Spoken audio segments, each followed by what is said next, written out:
I stood there holding a platter of ribs, smoke curling from the grill, when my neighbor, Cassian Alvar, slapped his palm against my back so hard I nearly dropped the tray.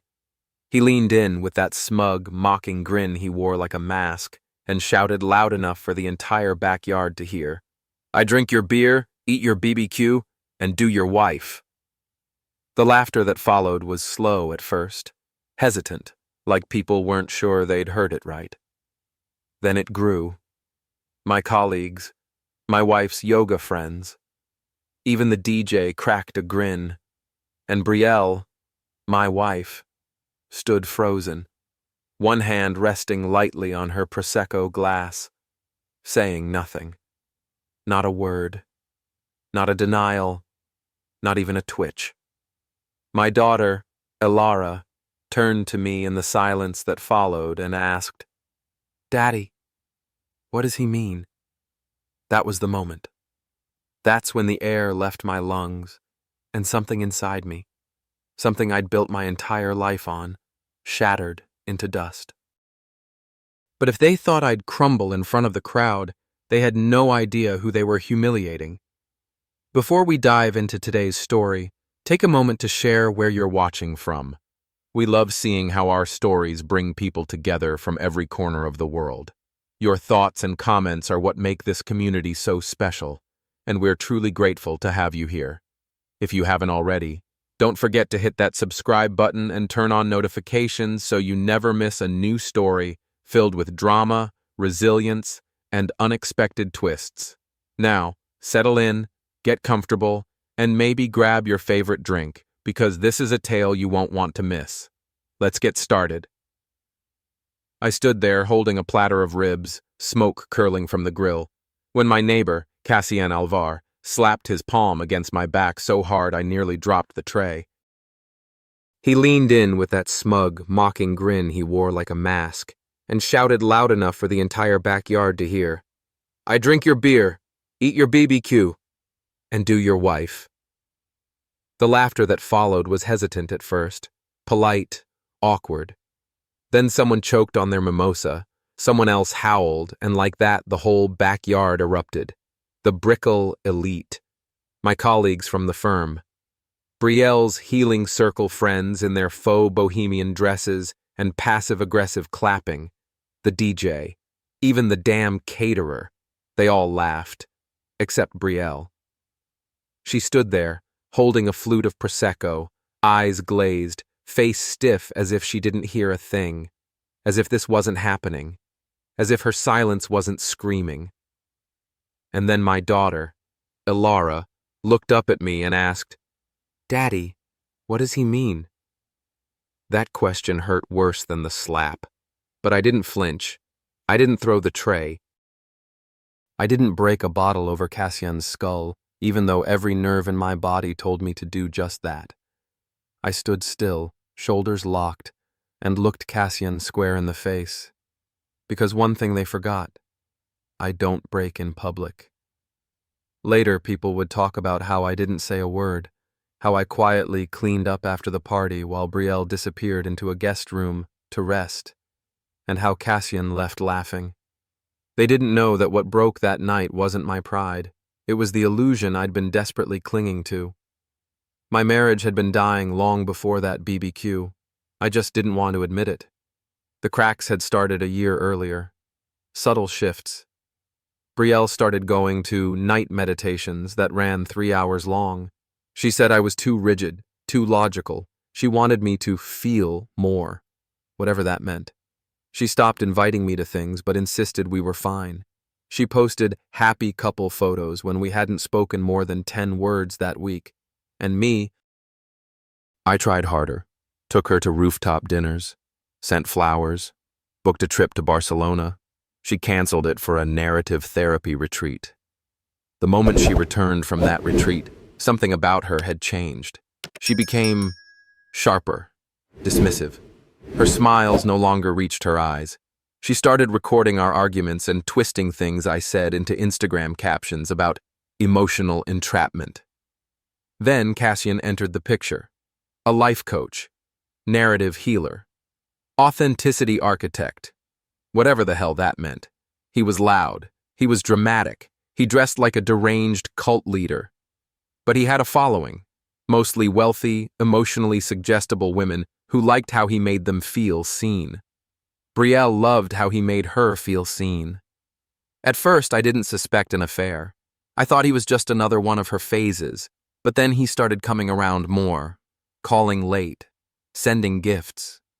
Once I found a voice message on her iPad by accident. He said, "I don't care if your husband doesn't like me. He's a relic. You're a revolution." I confronted her.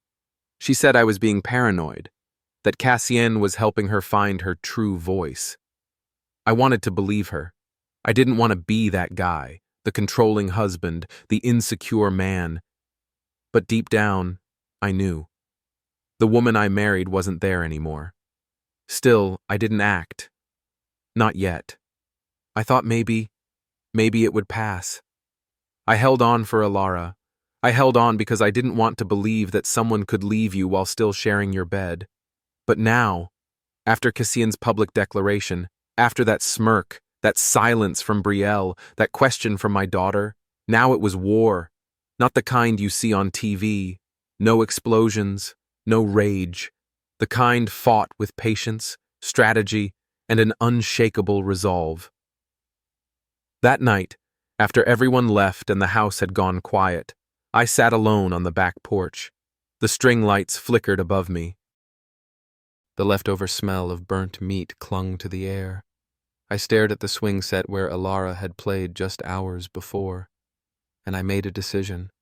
If Brielle wanted war, she'd get it, but on my terms. The next morning, I kissed Alara on the forehead and told her I'd take her to the museum that weekend. She smiled and hugged me like nothing had changed. That's when I knew exactly what I was fighting for. I walked into the guest bedroom. Brielle was awake, scrolling her phone. She looked up, startled. "I know," I said, calmly. She blinked. "Know what?" "Everything," I replied. "I just wanted to see how long you'd lie about it." Then I walked out. I didn't need her confession. I already had what I needed. I was going to document everything, every lie, every manipulation, and most importantly, every move Cassian made. Because I'd been trained for this. Not for betrayal, but for intelligence. My career in strategy and defense had taught me how to dismantle systems, how to see patterns. And now, I would apply it to the most personal mission of my life, taking back control. Within a week, I had secured remote access to all shared devices, every healing session, every cryptic text. I recorded her energy workshops with Cassian, which were mostly wine-soaked video calls filled with ego-stroking and flirtation, masked as vulnerability work. She never suspected a thing, because I never changed my tone.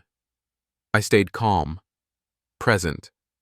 The more I played the role of the distant but distracted husband, the more she underestimated me. She stopped hiding her phone. She stopped hiding anything. Cassian had convinced her I was already gone emotionally, and she believed it.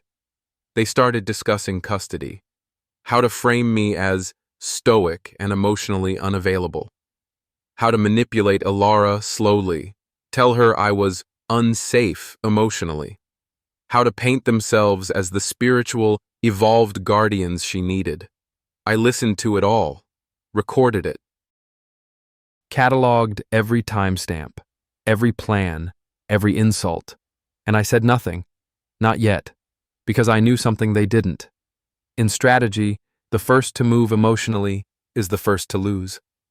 One night, Alara had a nightmare and ran into our bedroom. Brielle was still out coaching somewhere. I tucked her into my side and held her while she cried about monsters. "Do you think I'm a bad girl?" she whispered. I choked back the lump in my throat. "Never," I said. "Mom said maybe you don't love us enough to stay," she mumbled, already half asleep. And there it was, the slow poison, the manipulation. That was the moment I stopped waiting. The moment I stopped hoping Brielle would come back to herself. I didn't just want out. I wanted everything. Full custody. My house, my name clean. Cassian destroyed. And I wanted it without raising my voice once. It wouldn't be easy, but I had time, and patience, and a daughter worth every second of it. Let them think they were winning. Let them get comfortable. Because soon, they'd realize the battlefield they walked into had been designed by the very man they thought they'd broken. It started small, almost too small to notice if I hadn't already committed to watching her every move. The shift in Brielle's behavior post-BBQ wasn't just arrogance. It was strategy cloaked in spiritual fluff. She thought I was still reeling, licking my wounds. She had no idea I was rebuilding, quietly, surgically. She thought I was too proud to fight dirty. She was wrong. 3 days after the BBQ humiliation, Brielle staged a photo shoot in our kitchen. Organic granola bowls, fresh-cut lavender, Ilara smiling while Brielle kissed her cheek. The caption read, "Healing after a hard season.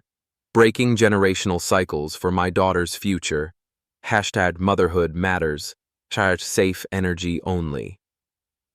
I stood 5 feet away while she took it. She didn't ask if I wanted to be in the frame. I didn't offer. I was watching, not participating. Later that evening, I found the unedited version on her phone. In the background of one of the shots, Cassien's reflection was visible in the glass door. His shirt was off. She hadn't even noticed. She'd become that careless. Or maybe she believed she was untouchable, that I'd already surrendered. That suited me just fine. I began feeding specific keywords into the security system's AI filter. Custody, emotional harm, coaching, safe environment. Anytime those words were spoken within range of any smart device in the house, I got a ping. I wasn't spying. I was safeguarding. I was documenting. For court. For Ilara. For the truth. That night, the system picked up this gem from her call with Cassian. "I'm going to start recording how tense he gets around Ilara. Then we'll have a record of her nervousness." He replied, "Perfect. Start documenting her fidgeting. Don't force it. Let it look natural." Judges eat that stuff up. I sat there, hands clenched into fists, staring at the transcript. The casual way they plotted to fabricate evidence against me, to use my daughter's trust as bait, was beyond vile. And still, I said nothing. No confrontation. No emotional display. Every word they uttered was another nail in their own legal coffin. I scheduled a meeting with Arjun Kade the next morning. We hadn't spoken in nearly 2 years, not since our last joint operation under contract for a multinational intelligence consulting firm. But I knew if there was one person who could help me map a clean digital trail while preserving legal admissibility, it was him. Arjun greeted me at his private office in Coral Gables with a dry smile and a hug that only war-bonded men know how to give. "I heard something about a party gone wrong," he said, sliding a secure tablet across the table. "It's deeper than that," I told him. "She's turning my daughter into leverage. And she's being coached by a guy with cult tactics." Arjun didn't blink. "You want evidence or destruction?" "Both," I replied. Over the next week, Arjun embedded a ghost protocol into all our smart home devices. Every word Brielle spoke near a phone, tablet, Echo, or even Ilara's healing music nightlight was recorded, time-stamped, and stored on a secure cloud under a dummy foundation name, the Ilara Trust. Just in case. I also placed 2 calls to discreet legal contacts. One was a custody strategist who specialized in high-conflict divorces involving influencer personalities. The other was a former family court judge turned consultant. Neither were cheap, but both were worth every penny. Meanwhile, Brielle began planting her seeds. She accidentally told her followers during a live stream that Ilara was becoming more and more anxious lately, subtly implying I was the cause. She posted quotes like, "Children absorb energy, especially masculine rage," over soft photos of her holding Alara near a candle. I let her post. I archived every one. Alara, for her part, was becoming confused. She'd started asking questions like, "Why doesn't mommy like it when you talk during dinner?" Or, "Did I do something bad when mommy got quiet?" That broke me more than anything else. I'd always been her safe place. And now, Brielle was chipping away at that bond, not with force, but with erosion. It was psychological abuse, dressed in organic linens and filtered light. To regain balance, I doubled down on presence. I picked Alara up from school every day, helped her with her art projects, took her to the park even when I was dead tired. She needed to see, without words, who her father was. I wasn't going to win this with accusations. I'd win it with evidence and example. Brielle didn't know it, but I had already opened a separate custody case. I'd requested an emergency evaluation on the grounds of emotional manipulation and exposure to a coercive influence. The hearing date was pending, but coming. I had to play it smart. No outward changes, no slipping. That's when Brielle made her first real mistake. She invited Cassian to spend the night for spiritual grounding. She framed it as an experiment in energetic cohabitation for a future workshop she planned to lead called Partners in Vibration. But the real kicker, she sent Alara to her mother's house in Coconut Grove to avoid energy interference. That told me everything. She was preparing to publicly transition Cassian into the life partner role. Once Alara was used to his presence, she'd start planting ideas about family restructuring. This wasn't just a fling. It was a hostile takeover masked in spiritual language. I prepped accordingly. Arjun had installed a new lens system in the house's smoke detectors. I got a full recording of that night. Brielle and Cassian drinking wine, talking about manipulating family court, laughing about how Liam still thinks silence equals strength. Cassian said, "Let him stay silent. The louder he stays in his head, the better for us." Brielle whispered, "He's broken. He just doesn't know it yet." I smiled as I watched it from my hotel suite across the bay. I had left that night before Cassian arrived, telling Brielle I needed a mental health reset and had booked a room downtown. She was thrilled. She thought I was folding, but I was securing alibi separation for the night the footage was recorded, just in case. The next morning, I returned home just as Cassian was leaving. He looked at me like a man who believed he'd won. His smirk was soft, self-assured, mocking. I returned it with a nod. No words, no emotion. But inside, I was marking the days until court. Meanwhile, Alara started displaying signs of emotional confusion. She asked if it was okay to love us both in different houses, even though we weren't separated. She drew a picture of our family where I was standing outside the house, and Brielle and Cassian were inside, smiling. I kept that drawing, made a copy, attached it to my custody file. Then came twist number 1. Brielle's announcement on social media that she and Cassian were embarking on a soul-bonded partnership rooted in mutual expansion. Translation, she just went public with her affair. But the real twist was what followed. Julianne Arnett, a known real estate magnate and former client of Cassian, commented, "So proud of both of you for stepping into truth. Let the old energies go." I knew that name. Julianne had dated Cassian briefly, according to one of Arjun's shadow profile traces. But now he was praising Brielle too intimately. I flagged it.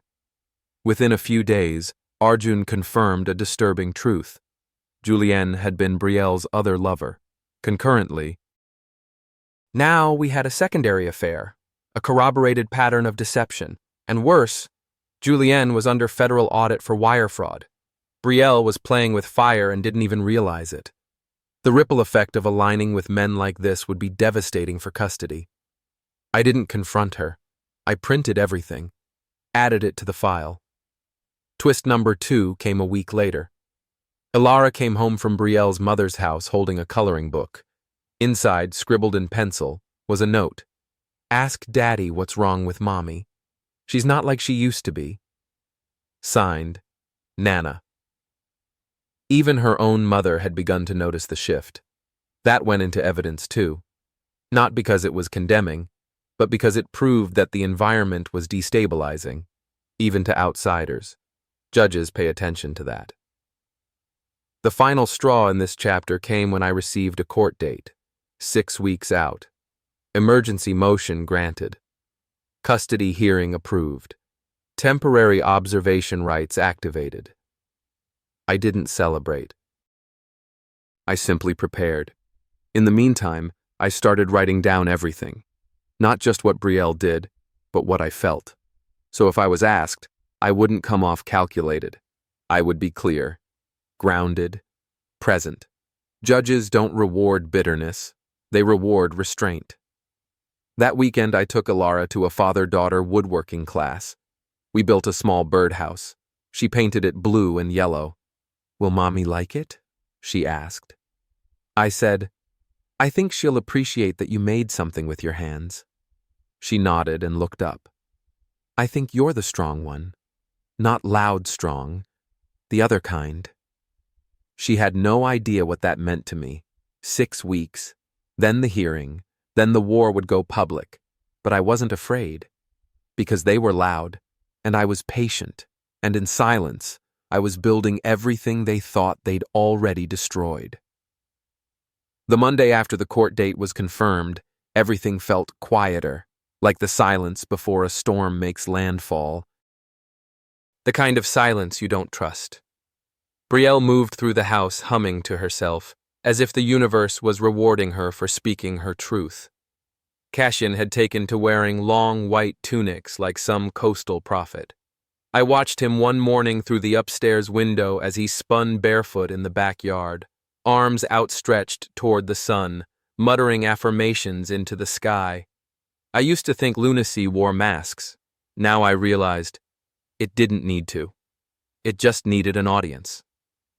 The court allowed a 30-day observational period. Nothing invasive, just state-sanctioned parenting logs, environmental stability check-ins, and limited contact from a child psychologist. Both parties were to document Alara's behavioral patterns during custody intervals. Brielle smiled when she read the order. Oh, perfect, she said. A chance to prove how unsafe you really are. I didn't respond. I'd already anticipated this. What she failed to realize was that Cassian's influence was the real liability, and sure enough, the cracks were already forming. On day 4 of the observation period, Alara returned from Brielle's place with a new bedtime mantra. Forgive the broken masculine. She said it without understanding. A script, a whispered prayer. When I asked her who taught her that, she said, Uncle Cassian says it's how women protect their energy. I wrote it down, recorded the conversation, time-stamped it. Evidence. Day 6. Alara showed me a picture she'd drawn at Brielle's house, a stick figure me with a broken heart, floating in space. The caption in shaky 6-year-old letters read, He doesn't know how to love, but he wants to. I stared at the paper for 5 minutes before calmly folding it and sliding it into the file I kept in my private safe. They weren't just manipulating her perception of me. They were rewriting her language, her sense of belonging. And yet, I stayed calm. Always calm. Twist number 3 hit on day 9. I received an anonymous email from a burner account with a subject line that read, You're not paranoid, you're targeted. Inside was a PDF of transcripts, chat logs between Cassian and a private group of his core clients. In one message, he bragged about converting women from patriarchal trauma to energetic sovereignty and coaching them into reclaiming motherhood by neutralizing toxic male archetypes. Another chat included a direct mention of Brielle and me. She's almost there, just needs one final fracture point with the ex. Then we shift into step-parenting advocacy mode. There it was, a premeditated blueprint. I forwarded it to Arjun. He called me 5 minutes later. It's real, he said. Encrypted group, dark channel. Someone inside flipped. Can we verify the user? I asked. Already working on it.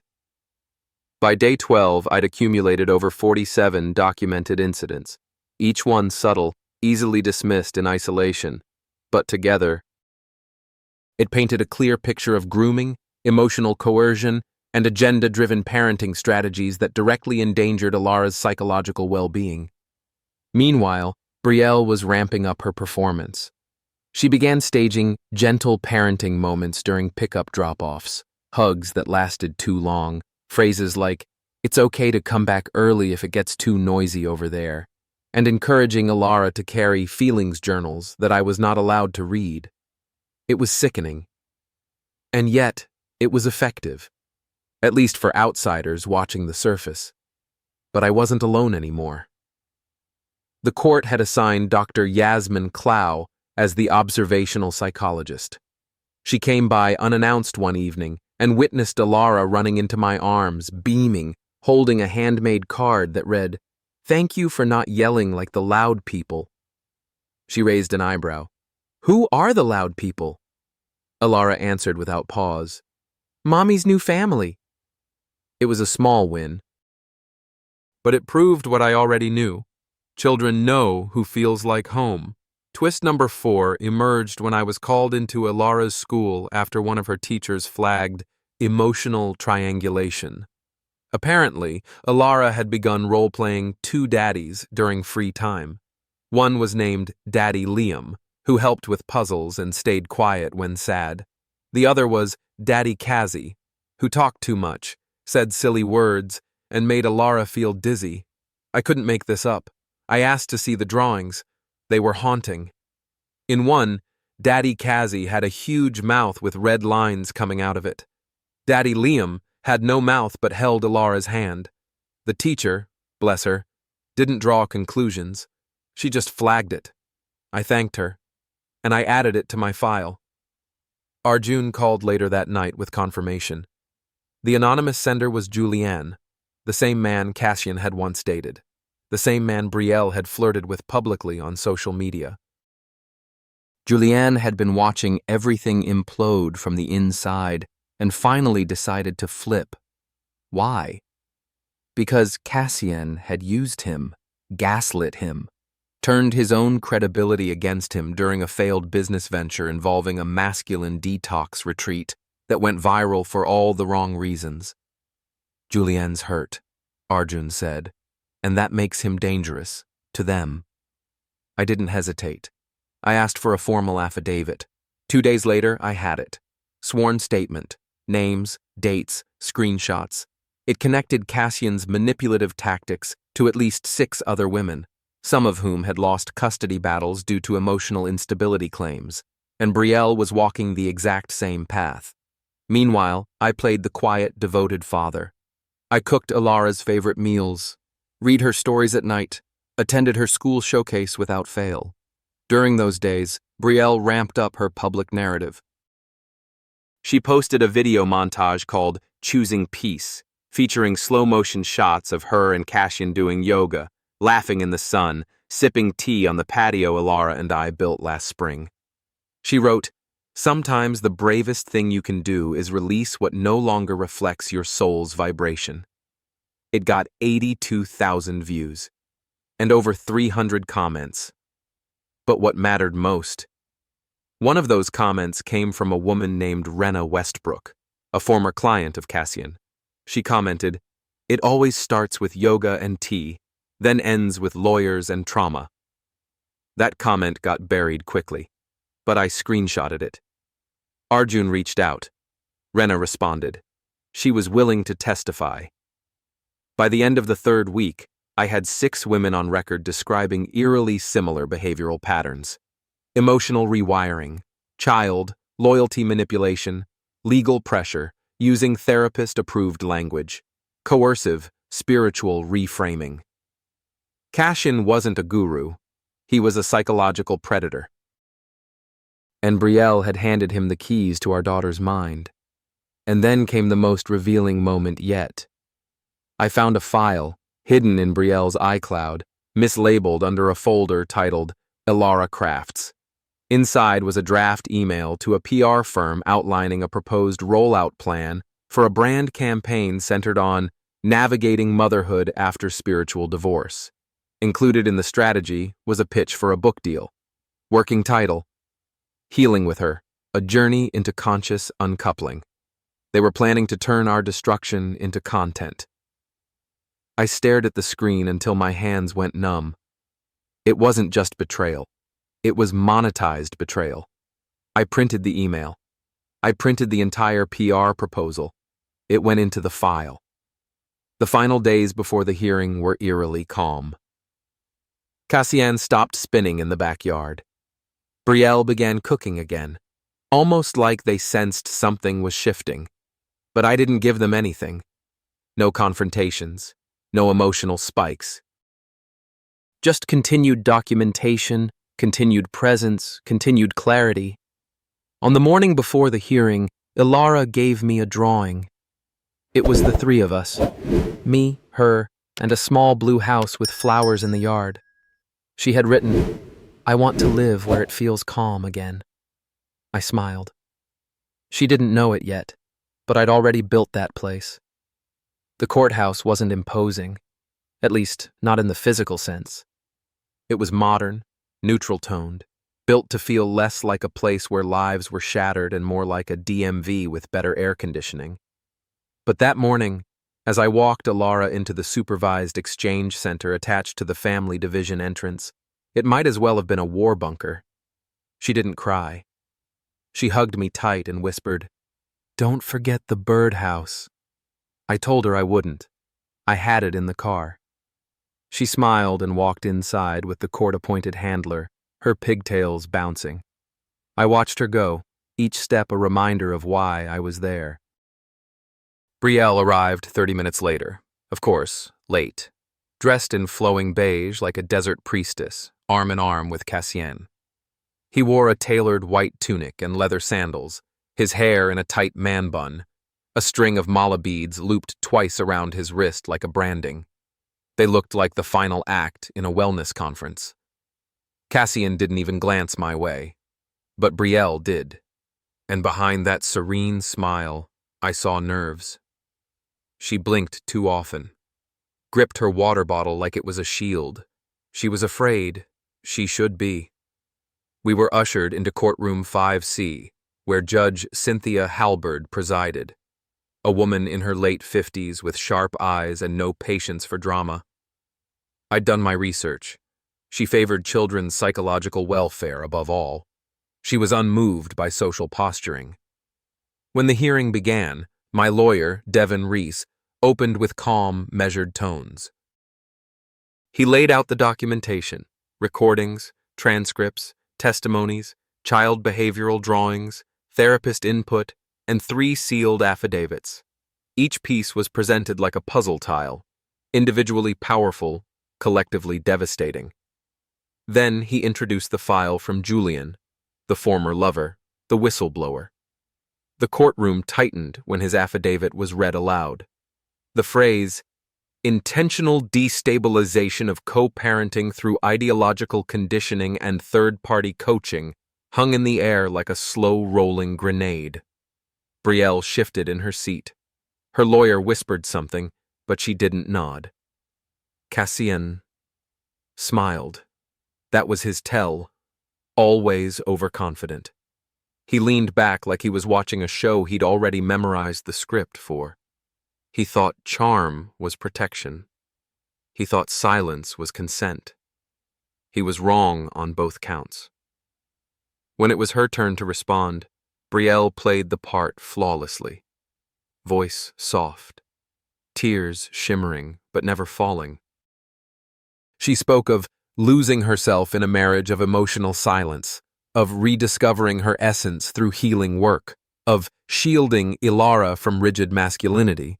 Then, she made her mistake, a subtle one. She said, "I've worked so hard to show Ilara that love can look like joy and play, not just responsibility. That life can feel light." Judge Halberd leaned in. "And who taught you that distinction?" Brielle faltered. I came to it myself. Through Cassian's, through spiritual growth. The judge tilted her head. And what exactly qualifies Mr. Cassian to provide this growth? Silence. Then, he's a certified trauma integrator. My lawyer stood immediately. Your Honor, we have documents contesting that certification. We submitted evidence. A forged certification from a defunct online academy, 2 prior clients suing for emotional fraud, and a restraining order from a mother in Arizona whose custody battle mirrored ours almost exactly. Cassian's smirk cracked. Judge Halberd asked to see the documents herself. She spent 10 full minutes reading. You could feel the heat drain from Brielle's composure. Her fingers clenched, and Cassian suddenly looked small in his expensive cotton. When Julien took the stand, surprise witness, permitted last minute, everything changed. He was polished, clear, cold. I believed in what Cassian was doing, until I saw what it really was, control disguised as awakening. He doesn't elevate women. He erases them and replaces their loyalty with his voice. Then he added, I know because he did it to me. Gasps. One juror shifted visibly. Julien then detailed the same emotional engineering Cassian had performed on Brielle. Same phrases, same rituals, same gradual severing of outside connections. It wasn't a coincidence. It was a pattern, a method. Afterward, Brielle's lawyer tried to argue that none of this mattered unless direct harm to Alara could be shown. That was their last defense. So we showed it. Alara's artwork, her language changes, her discomfort around touch, testimonies from 2 teachers and a babysitter, videos of her asking why she had to lie to make mommy happy.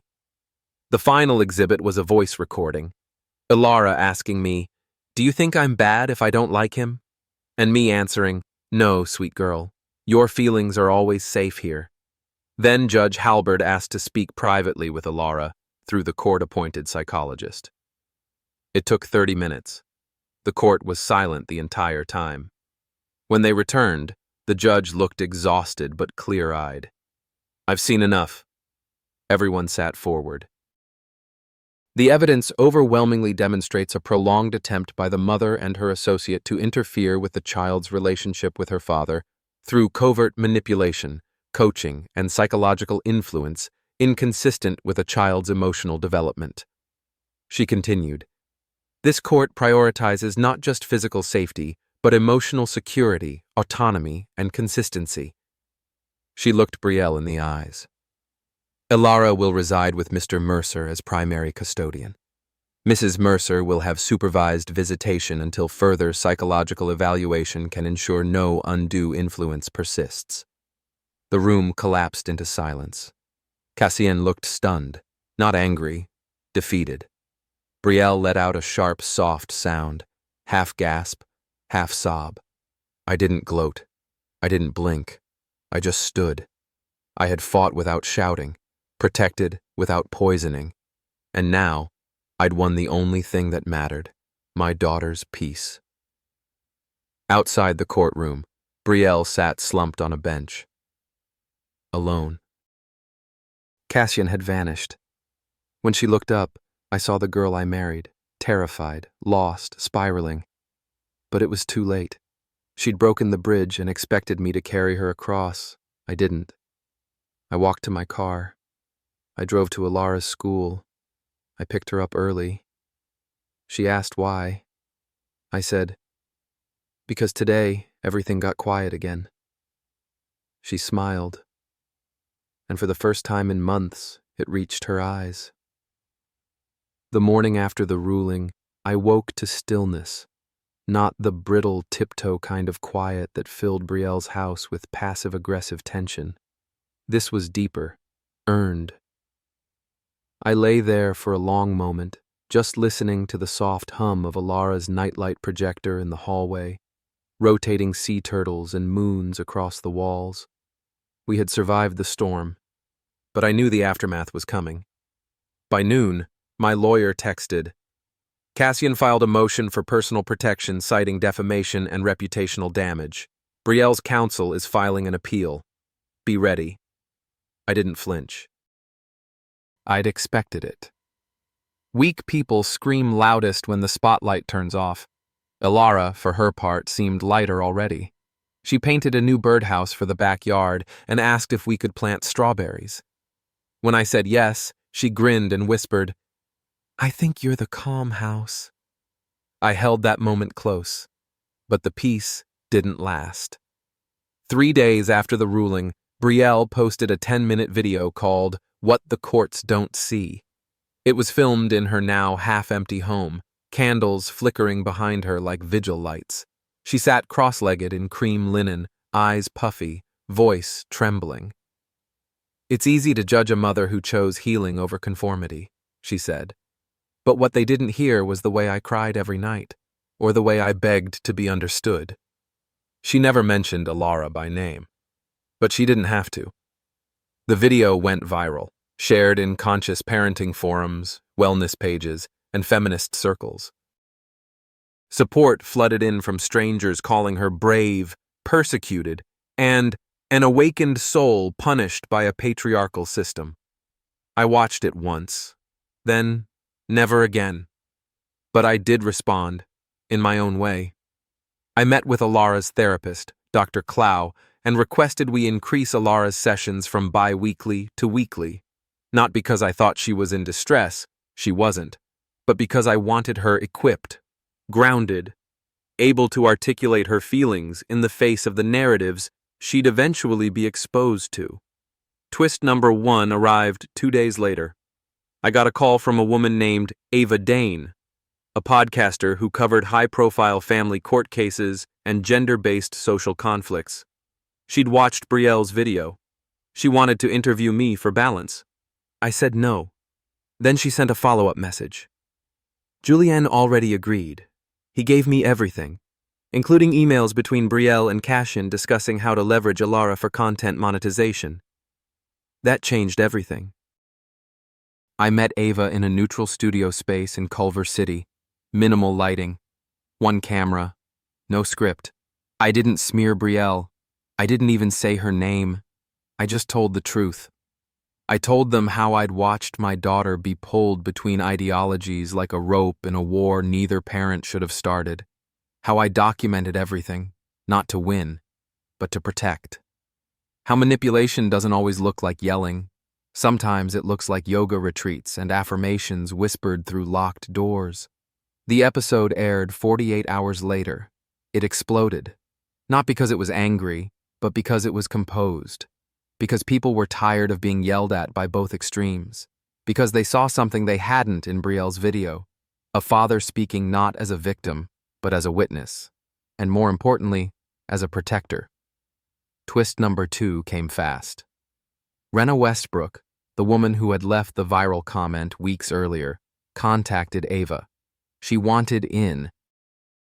Turns out she had been in talks with a documentary production team to expose the rise of pseudo-spiritual parenting cults, and she had hours of footage from her time as a client of Cassian, sessions where he encouraged mothers to view fatherhood as energetic noise, advised the withholding of contact to reclaim energetic flow, and worse, taught kids to refer to their fathers by animal metaphors, wolves, lions, snakes. Ilara had once said, "Cassian said you're a shadow bear." At the time, I didn't understand. Now, I did. I joined the project as a private consultant, not for revenge, but for clarity. If Cassian was allowed to keep operating, more families would fracture under the guise of healing. The team worked fast. Within 2 weeks, a mini-doc was in post-production. Twist number 3, someone leaked it. And that was the beginning of the end. Within 3 days, Cassian's coaching collective lost 60% of its membership. His retreat sponsors pulled funding. And 2 more former clients stepped forward with harassment claims. One claimed he'd privately pressured her into tantric alignment practices and then ghosted her when she refused. Brielle? She stayed quiet for about a week. Then she posted a cryptic message. The higher you rise, the more they try to pull you back. but your vibration speaks louder than their fear. Except this time, the comments weren't all supportive. Several mothers who had once defended her now posted doubts. One even wrote, "I supported you until I saw the footage. That man is not safe." It unraveled quickly after that. Twist number 4. A former yoga partner of Cassian's leaked a private voice note, him laughing, mocking Brielle for being so easy to flip, saying, "She needed a god and settled for a shaman." That broke whatever spell was left. Brielle deleted her account 2 days later. The fallout wasn't pretty. She called me late one night sobbing, saying, "You don't understand what it's like to be hated for trying to feel whole." I didn't argue, I just said, "You built a life on mirrors. They were bound to crack." After that, she stopped calling. Cassian. I heard he tried to flee to Tulum but was detained after one of his former clients filed a fraud suit that froze his assets. No one's heard from him publicly since, but I didn't chase headlines. I focused on Alara. I enrolled her in a bilingual program, started taking her to violin lessons, built a weekend garden with her. She named the strawberries peaceberries.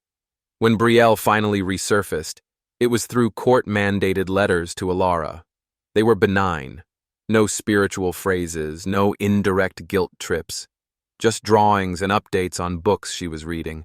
It was the first boundary she honored. I let Alara read them. She smiled, then asked to go plant flowers. We did. And for the first time, she didn't look over her shoulder to see who was watching.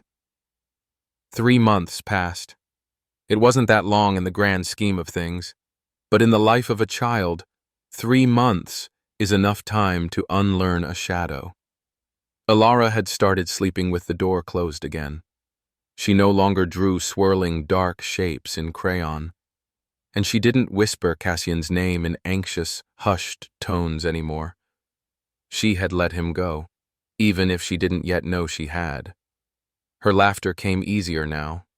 Not the kind you perform for an adult's approval, but the full-body kind, free and breathless.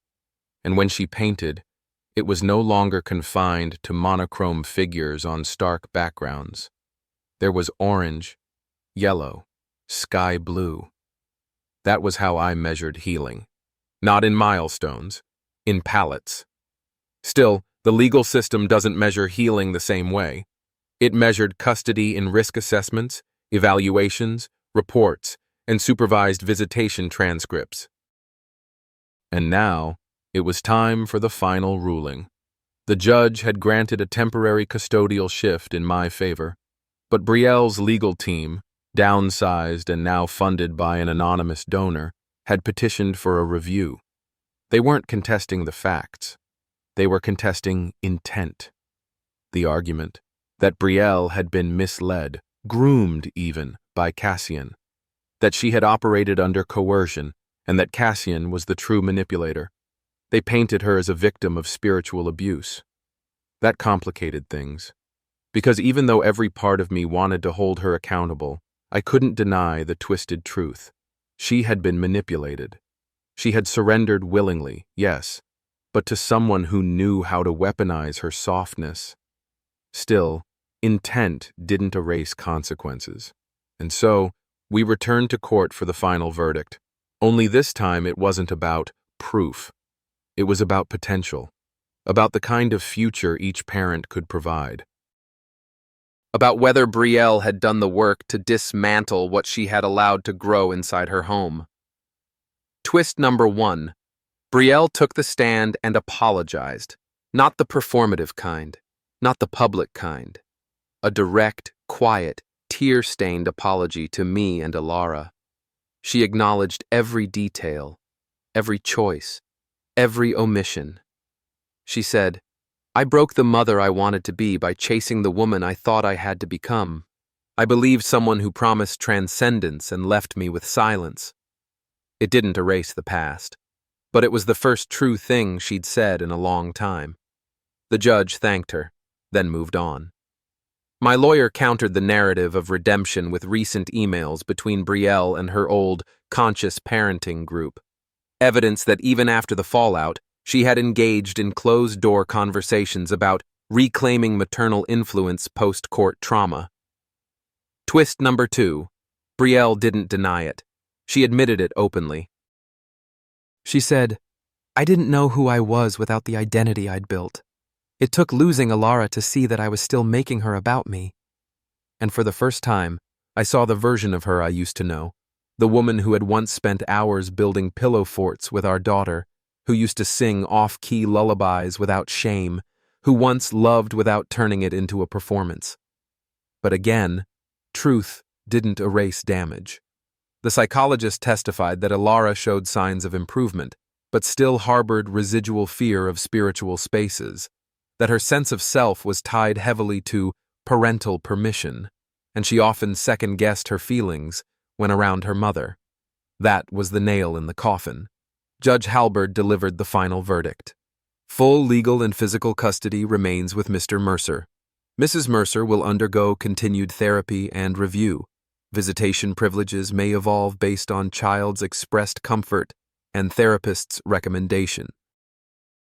This court prioritizes safety and emotional autonomy above ideology or reparation. It was done, but that wasn't the end. Twist number 3. Julian published a full tell-all. It wasn't salacious. It wasn't even bitter. It was methodical, factual, and detailed. He exposed the entire structure of Cassian's operation, from how clients were recruited to how ideological dependence was created. Brielle's story was in it, but anonymized. Still, anyone who had followed the case knew who Mother H was. And then came the backlash. Podcasters, panel shows, news segments debating the danger of unlicensed spiritual mentors and the trend of feminine empowerment masking coercive dynamics. The media tore into the story like vultures circling fresh meat. I stayed silent. Let them tear at the myth. I had already buried the man. Then one afternoon I received a letter, handwritten, no return address. It was from Cassian. I held it for 3 days before opening it. The handwriting was meticulous, each word shaped like it was meant for calligraphy practice. He wrote, "I thought I was healing people, but I was drinking from their wounds. Your daughter saw through me before anyone else did. I never hated you. I envied your steadiness. I won't try to apologize. That would center me again. Just know, I'm gone. For good. No threats. No blame. Just a final breath from a man who finally understood what he had become. I burned it. Not out of rage, but ritual." Twist number 4. Alara asked to visit Brielle. It happened during dinner one Friday night. She was eating grilled cheese, swinging her feet under the table. Then she said, "I think Mommy might be better now. Can we check?" It took everything in me not to react. I asked why she thought that. She shrugged. She wrote a letter that didn't sound like her old voice. It felt still. I called her therapist. They agreed to a monitored call first. It went well. Then came a short, supervised visit in the park, then 2 more. No phrases about energy, no whispers about lightness, just a mother asking about books, homework, and what Alara wanted to dress up as for Halloween. Maybe healing wasn't linear. Maybe she really was doing the work. But I didn't trust hope anymore. I trusted behavior. So I watched. I waited. Over time, the visits expanded. Still supervised, still cautious. Brielle never once crossed the line. One evening, Alara came home and said, "Mommy said thank you for protecting me." I nodded. That's all I ever wanted. She hugged me hard. Me too. There's a moment after every storm when the wind dies completely. Not because the air is finally at peace, but because it has nothing left to say. That was what our life became. Stillness, not silence, not repression, not denial. Just stillness, the kind you earn. 6 months after the final ruling, the house felt lived in again. Not the curated, sterile perfection I had once fought for. This time, it was real. One night, I stepped on a Lego barefoot, swore under my breath, and laughed for a full minute. That was peace. Ilara had blossomed. Her violin teacher said she had perfect pitch and an instinctive emotional ear. Her therapist said she was remarkably resilient, though I already knew that. She had started writing letters, short ones, to herself, to her mom, even to me. One read, "I think our family broke and made a new shape, like clay, but it holds water now." I kept that one in my wallet. Twist number 1. Brielle asked to attend a school recital. It was Ilara's first on-stage solo, a tender little rendition of Clair de Lune. Brielle called the day before, calm, grounded, direct. "I don't expect a seat next to you," she said. "I just want to see her grow." We arranged a spot for her on the far side of the auditorium. No drama, no fanfare. She came alone, dressed simply, eyes glassy the entire performance. Afterward, Ilara ran to me first. But then, without prompting, she jogged over to Brielle. They hugged. Not a deep embrace, but the kind that said, "This is allowed now." Twist number 2. Brielle declined the next visit. "Not yet," she said. "I want to take it slow. This is about her, not me. I need to build from the outside in." It shocked me, but I understood. Redemption doesn't ask for center stage. Then came Ilara's 10th birthday. We kept it small, backyard, garden-themed. Her choice. I cooked. She invited 6 friends from school. I watched her chase balloons and braid daisy crowns. Halfway through, she pulled me aside and whispered, "I want Mom to come next year."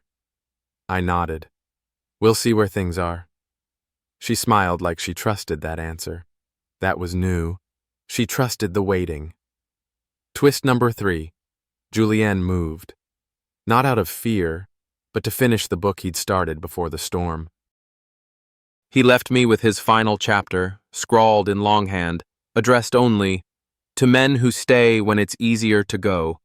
He wrote, "It's easy to disappear, harder to become a mirror. You did the harder thing.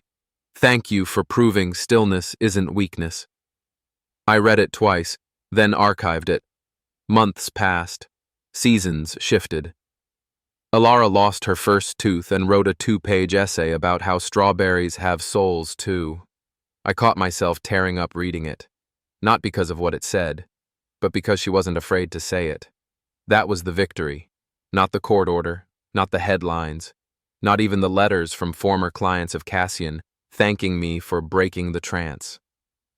The victory was this. Ilara had opinions again. She disagreed with me. She stood her ground. She asked hard questions like, "Why did Mommy change?" And, "Did she ever really love you?" And when I said, "Yes, but love doesn't always know how to hold," she accepted it. She didn't try to fix it. She just nodded and went back to coloring. Twist number 4. I got offered a job overseas. Paris. A design director role for a firm I'd admired since college. Prestige, salary, benefits, the whole dream package. But when I asked Ilara what she thought, she said, "Do they have strawberries there?" That was her way of asking, "Will this feel like home too?" I turned it down, not because I was afraid of change, but because healing isn't something you pack into a suitcase. It's something you build, one quiet Tuesday at a time. One Tuesday turned into a month, then a season. Until one night, I found myself sitting on the porch, wine in hand, watching Ilara draw chalk galaxies on the concrete. She looked up and said, "Do you think Mom will ever live close again?" I hesitated, then said, "Maybe, if it feels safe for both of us." She nodded. "I want her to, but only if she's happy." And that was it. No manipulation, no ideology, just a child loving freely without weight. That night, after she went to sleep, I stared at the old email draft folder on my laptop, the one labeled Letters Never Sent. Inside were 63 unsent letters to Brielle, some angry, some nostalgic, some confused, some broken. I deleted them all. They weren't needed anymore, because the war was over, and the man I became didn't need to explain the battlefield. He just needed to plant strawberries and teach his daughter that the truest things in life grow slow, and they grow real. Sometimes the deepest betrayals come not from strangers, but from those we once called home. And when that trust is shattered, we learn just how fragile and sacred the bonds of family truly are. But through the wreckage, we also discover something else. Resilience. Not the loud, dramatic kind, but the quiet, steady presence of showing up every day, even when it hurts. This story reminds us that healing doesn't always come wrapped in forgiveness or reunion. Sometimes healing is simply reclaiming your voice.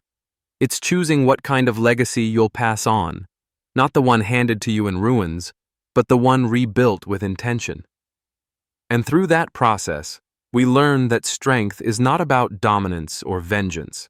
It's about presence, clarity, and protecting what matters most. When illusions fall away, all that's left is truth. And truth, while painful, is where real freedom begins. Thank you for watching this story to the end. If it moved you, made you think, or helped you see something differently, we'd love to hear from you.